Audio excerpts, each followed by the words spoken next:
If a book could be so compelling, and its ideas so exciting, that it would change the very lens through which you see your craft and purpose, as though for the first time, would you take note? This book, Dentofacial Aesthetics from Macro to Micro, is an evolution of thought on orthodontics formed over 40 years. It promises to broaden your aesthetic eye and inspire treatment decisions that will lead you to a new pinnacle of excellence. The book is beautifully illustrated, with case after case demonstrating Dr. Sarver's passion for helping doctors see what is possible so they can treat it. The mantra of this book is, if you don't see it, you won't treat it. And what I cover really in great detail, macro is the overall appearance of the patient and how they look when they walk in a room. Mini is the smile, which is something in interdisciplinary care we really focus on. And then, of course, micro, a lot of principles that cosmetic dentists understand completely, orthodontists don't. So getting the two to work together, understand the principles of each other, and have the orthodontist be able to finish cases in such a way that the teeth literally look like veneers if the job is well done. To illustrate what you will get out of this book, I'm going to use a morph video of a young lady I had treated over a period of 8 years in an interdisciplinary fashion, where orthodontics was directed to treating all three dimensions of her appearance and smile. This 11-year-old young girl was brought in by her parents seeking really an overall appearance change. Her mother was a hygienist who recognized the value of a beautiful smile, but also having worked with her on other patients, also understood that the appearance goals were equally as important. Well, looking at her facial height in the beginning, you can see that she has a short lower facial height, and that is not something we very often recognize. And my orthodontics was designed to do two things to increase the lower facial height. Note here that she doesn't show much upper tooth, so I placed brackets so as to bring the upper teeth down as much as possible.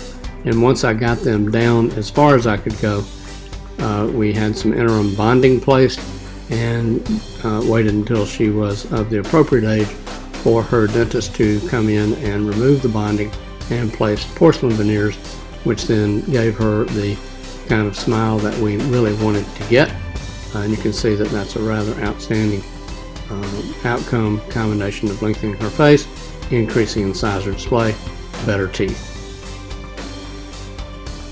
This book has many focal points of emphasis throughout its content, from tooth and smile design to facial design. For example, the primary emphasis of Chapter 3 is on how the craniofacial structures and facial soft tissues grow, mature, and age. And the purpose of this knowledge is for us to be able to plan treatment that benefits the patient's overall facial appearance to maintain youthful characteristics for as long as possible. This 11-and-a-half-year-old girl was referred by her pediatric dentist because of her severe crowding, and he referred her, telling her parents that I would certainly recommend serial extraction of the primary first molars followed by removal of 4 first premolars. Starting my evaluation from the outside in rather than going directly to her teeth, there are 2 macroaesthetic issues that influence the direction of treatment that I recommended. These included the lack of lip support as shown on her frontal view and her profile. Her smile was characterized by incomplete incisor display on smile and excessive buccal corridors, even though I didn't know what buccal corridors were at the time. Data clearly shows that over time the face loses skeletal support and loss of soft tissue volume, the aging process.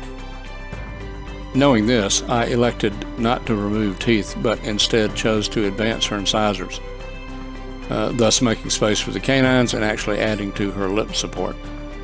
But what happened over the ensuing years? Here's the real point to be recognized in this approach to treatment. She had maintained her attractiveness with a beautiful smile and excellent soft tissue support, and this is reflected in her teeth, smile, and facial appearance, shown here 30 years later. The point, had we removed the 4 premolars, I would not have made her any worse, but we would have never known how attractive she came to be and has proved to be for her lifetime.